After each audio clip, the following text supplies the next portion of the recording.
माता देखिए, आज हमने भिक्षा में क्या प्राप्त किया है। देखना क्या है, भिक्षा ही लाए होगे ना। माता श्री, आपको देखना चाहिए, आप चकित रह जाएंगी। आ रही हूँ भीम। शीघ्रता कीजिए माता। ऐसी भी क्या शीघ्रता, जो भी लाए हो तुम पांचों भाई सदा की भांति उसे आपस में बांट लो।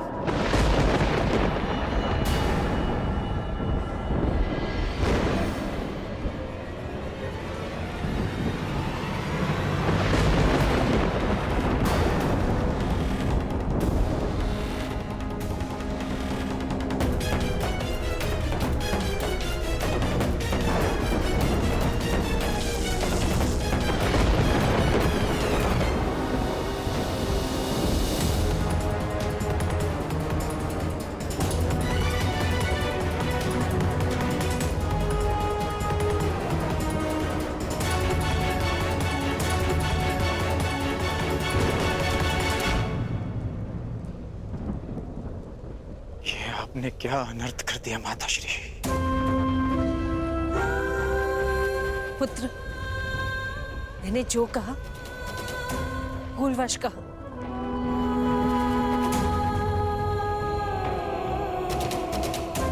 वही कहा जो तुम सबसे प्रतिदिन कहती थी। इसका अर्थ ये नहीं कि मेरी बात पाषाण की रेखा है।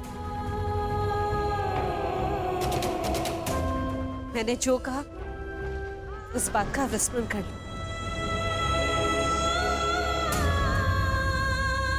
जिस प्रकार हर एक कर्म का अपना एक फल होता है, उसी प्रकार मुख से निकले हर एक शब्द का प्रतिफल होता है। विशेषकर माता के शब्दों का। ये शब्द ही तो है जो कभी वरदान बन जाते हैं और कभी श्राप।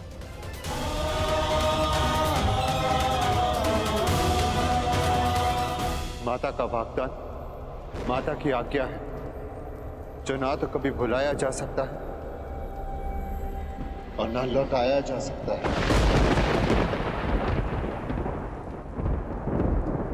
परंतु भ्राताश्री, उन शब्दों का विस्मरण करना होगा। एक स्त्री 5 पुरुषों से विवाह कैसे कर सकती है? अद्भुत!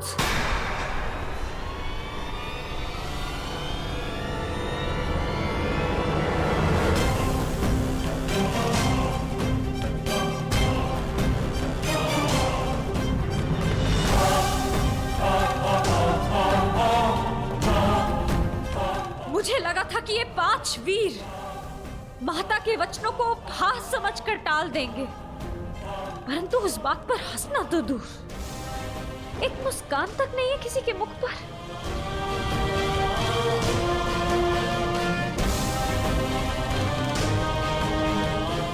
मुझे तो लगा था कि आप सब मुझे सांत्वना देंगे कि पांचाली, माताश्री ने भूलवश जो भी कहा उससे व्यथित ना हो, परंतु आप सब ये मंत्रणा कर रहे थे कि 5 पुरुष एक स्त्री से कैसे विवाह करेंगे।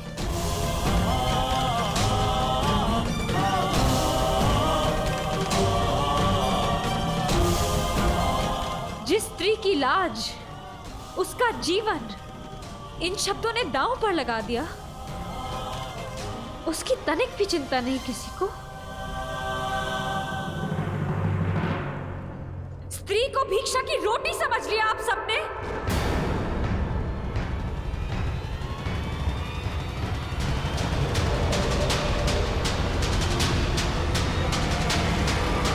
अपने शब्दों के लिए मैं क्षमा मांगती। नहीं माताश्री, आपने जो कहा वो भूलवश कहा, परंतु इन सब ने जानते समझते आपके साथ उपहास किया था। मेरी क्या भूल है माताश्री? ये 5 भाई ये विवाद कर रहे हैं कि मुझे कैसे बांटना है।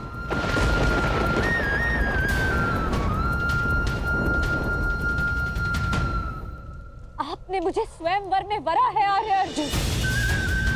महाधनुष पर प्रत्यंचा चढ़ाकर असंभव लक्ष्य को भेद कर आपने अपनी वीरता तो सिद्ध कर दी,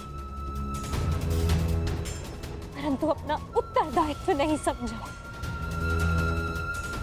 जिसके बाणों ने आर्यव्रत के समस्त वीरों के बाण काट दिए, वो अपनी माता के वचनों को क्यों नहीं काट सका?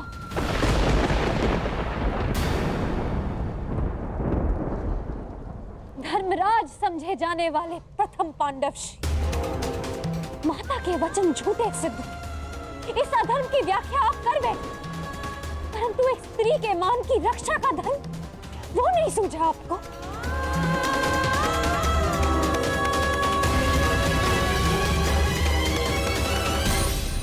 एक परिणीता विवाह के पश्चात जब अपने ससुराल आती है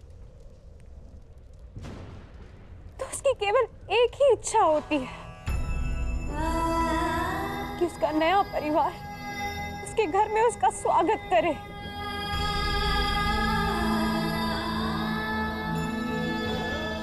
परंतु यहाँ मेरा बंटवारा करने पर विचार विमर्श कर रहे हैं आप सब, अपनी माता को चकित करने के प्रयास में।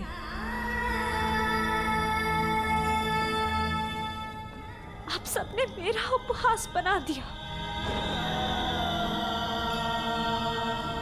कि अब स्वयं नियति भी मुझ पर हंस रही है। क्या स्त्री एक विजेता का स्मृति चिन्ह है कि एक पल दिखाकर उसे प्राप्त करता है, एक उसे बांटने को कहता है और फिर शेष उसे बांटने की विधि खोजने लगते हैं।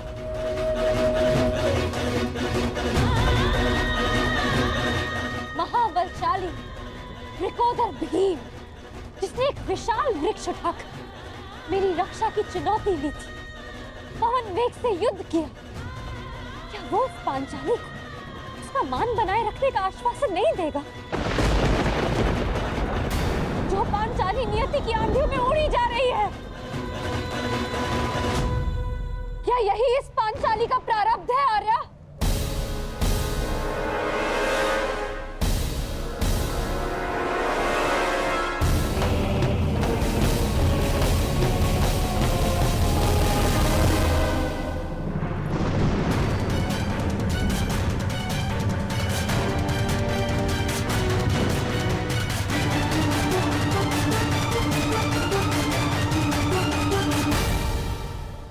स्वागत है अंगराज कर्ण, स्वागत है। पांचाल से साथ ही निकले थे, यहाँ पहुंचने में बड़ा विलंब कर दिया आपने। मार्ग में कुछ अशुभ घटित हुआ था क्या? नहीं,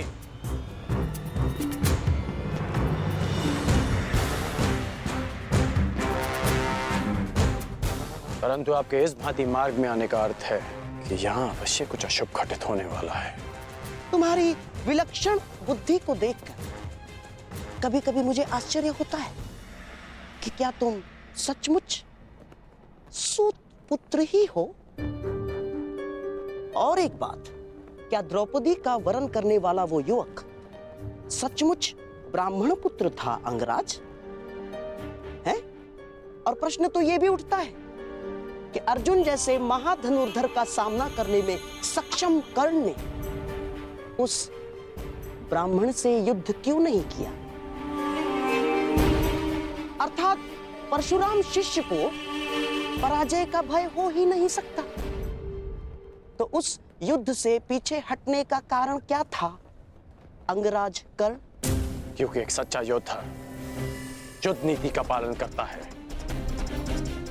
वो ना कारण किसी से युद्ध करता है और ना किसी का अधिकार छीनता है। उस युवक ने अपने बल और कौशल से वो स्वयंवर जीता है। परंतु ये बात आप कैसे समझ सकते हैं? क्योंकि हाथों में बांसें रखकर षड्यंत्र रचने वाला एक सच्चे योद्धा का मन नहीं समझ सकता।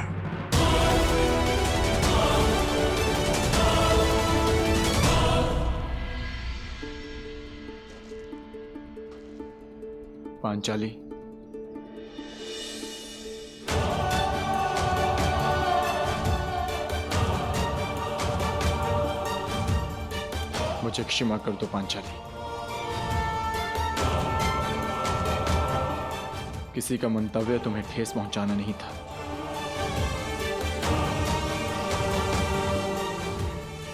स्त्री का मान ओस की बूंद की भांति होता है आर्य। भूमि पर गिरी और अस्तित्व समाप्त।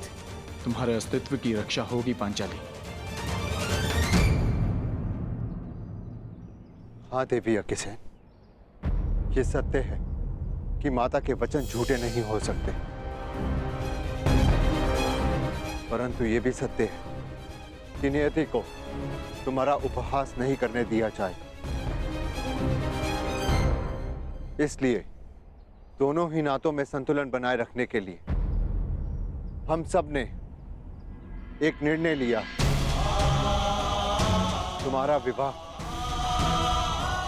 अर्जुन से ही होगा, ताकि तुम्हारा मान बना रहे और माता के शब्द झूठे ना हो।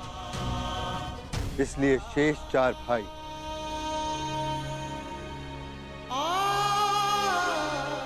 संन्यास लेंगे, संन्यास लेंगे, संन्यास लेंगे।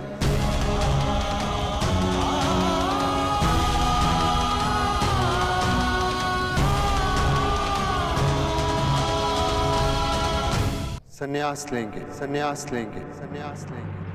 आप 4 वीर संन्यास लेंगे और इतिहास सदैव द्रौपदी को धिक्कारेगा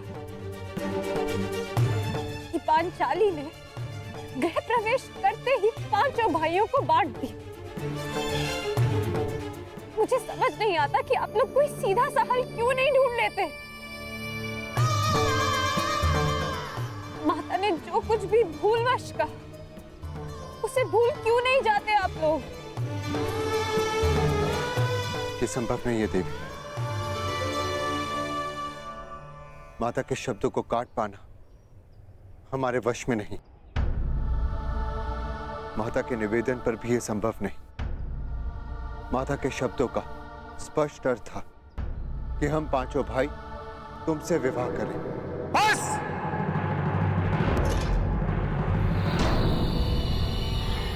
अब एक भी शब्द और मत कहना दुस्साहसी ब्राह्मण।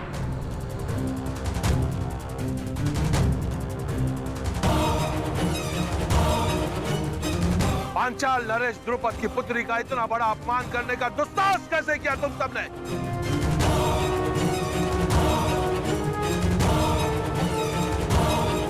ये तो ईश्वर की कृपा है कि मैं यहां अपनी पुत्री का कुशल क्षेम पूछने आ गया। अन्यथा तुम सब अनर्थ करने जा रहे थे।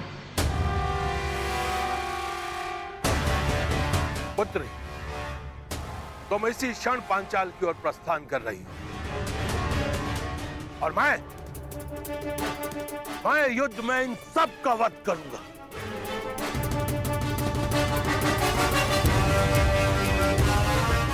सर्वप्रथम तुम्हारा वध करूंगा।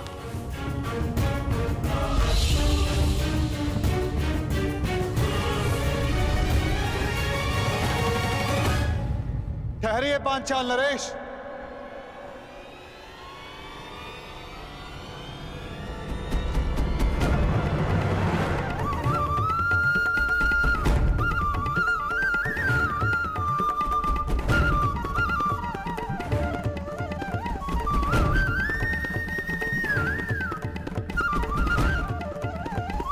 महाचक्रवात आने को है कर्ण, ऐसा विकराल चक्रवात जिससे कोई भी सुरक्षित नहीं रह पाएगा। और मैंने ये सब इसलिए किया ताकि सब इसे सहने के लिए, इसका सामना करने के लिए तैयार हो सके।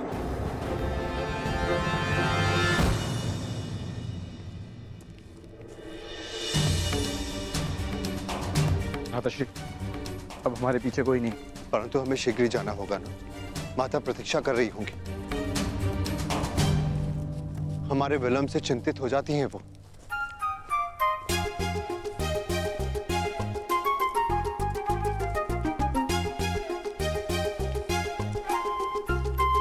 एक क्षण रुकिए आर्यपुत्र।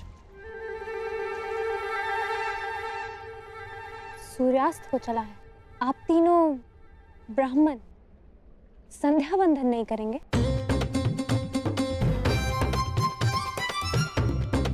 कोई ब्राह्मण किसी भी परिस्थिति में संध्या बंधन नहीं भूलता।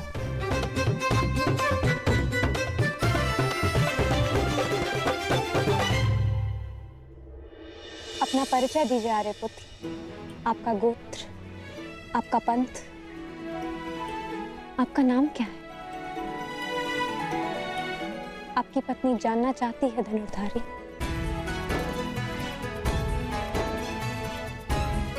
अपनी पत्नी से भी अपना नाम छुपाने का क्या कारण हो सकता है? उस पत्नी से जो कदाचित आपको पहचान चुकी है।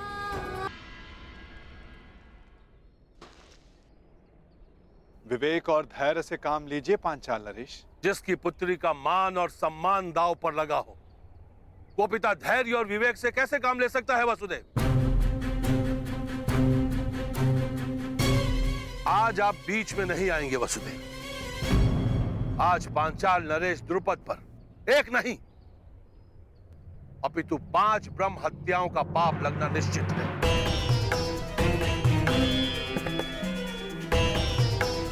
ब्रह्म हत्या का पाप तो आपके भाग्य में है ही नहीं पांचाल नरेश, क्योंकि आपके समक्ष कुरु वंश के क्षत्रिय महायोद्धा खड़े हैं। अर्थात ये पांचाल नरेश, ये और कोई नहीं परंतु कुंती पुत्र पांडव है।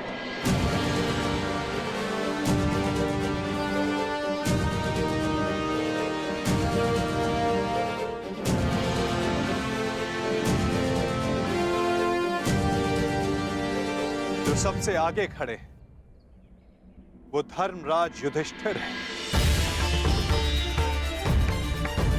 और जिसने खेल खेल में वृक्ष उठाकर स्वयंवर में विघ्न डालने वालों का संहार किया वो महाबली भीम है।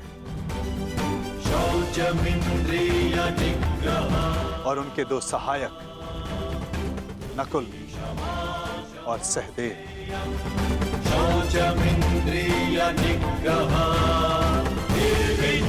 और जिसने असाध्य लक्ष्य भेद कर द्रौपदी को वर, वो वही अर्जुन है पांचाल नरेश, जिसे दमाता के रूप में पाने की आपकी आकांक्षा थी।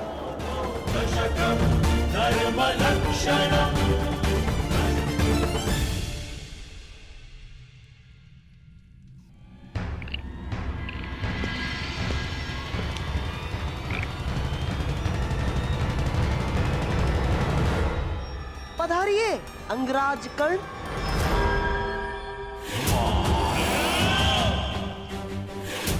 मित्र, तुमने मुझे बुलाया? हाँ, यदि तुम भी यही पूछना चाहते हो कि मैंने उस ब्राह्मण युवक को जाने क्यों,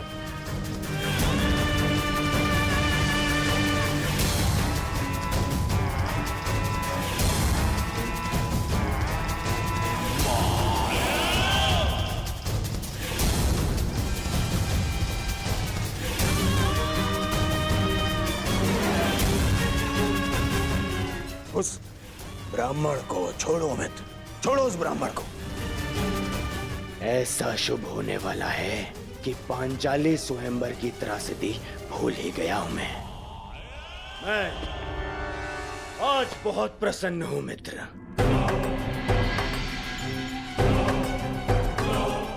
मेरा और तुम्हारा, हम दोनों का स्वप्न पूर्ण होने वाला है। मामा श्री ने ऐसा मार्ग खोजा है जो मुझे, दुर्योधन को, तुरंत ही हस्तिनापुर का राजा बना देगा। मेरा राज अभिषेक होगा, राज अभिषेक। उसके पश्चात तुम्हारा परिवर्तन का स्वप्न भी पूर्ण हो जाएगा मित्र। हाँ मित्र।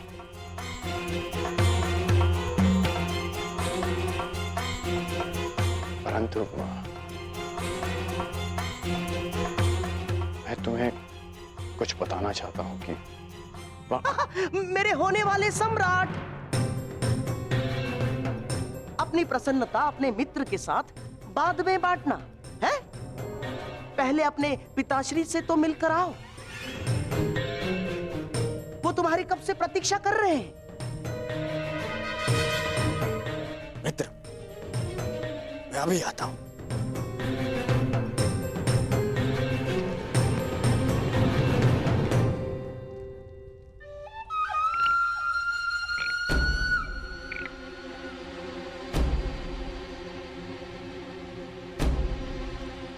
जब तक दुर्योधन लौट आए तब तक चौसर के 2-2 हाथ हो जाए अंगराज कल। आप सदा अकेले खेलते हैं गांधार राज? हाँ, अकेला ही खेलता हूं, क्योंकि जो स्वयं के साथ अकेला खेलता है वो दूसरों को अपने खेल का पासा बनाने में सक्षम होता है। कर्ण, मैं चौसर की नहीं, उस खेल की बात कर रहा हूं जो आप हस्तिनापुर में खेल रहे हैं। खेल तो तुम भी खेल रहे हो अंगराज कर्ण, जिसका प्रारंभ तुमने पांचाल स्वयंवर के युद्ध में कर दिया है? सत्य और निष्ठा से कोई भी मनुष्य अपने लक्ष्य तक नहीं पहुंच सकता कर्ण ना। और तुम ये मत भूलना कि तुम दुर्योधन की किसी भी परिस्थिति में साथ देने की प्रतिज्ञा से बंधे हुए हो कर्ण। क्या कहना चाहते हैं आप? यही कि तुम और मैं, केवल हम दोनों ही जानते हैं कि पांडव अभी जीवित हैं।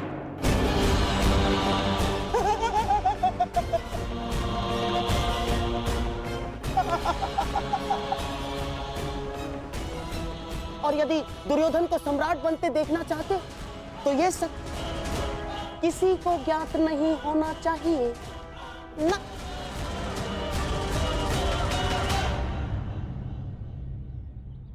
पांचाल नरेश पर ब्रह्म हत्या का दोष नहीं लगेगा।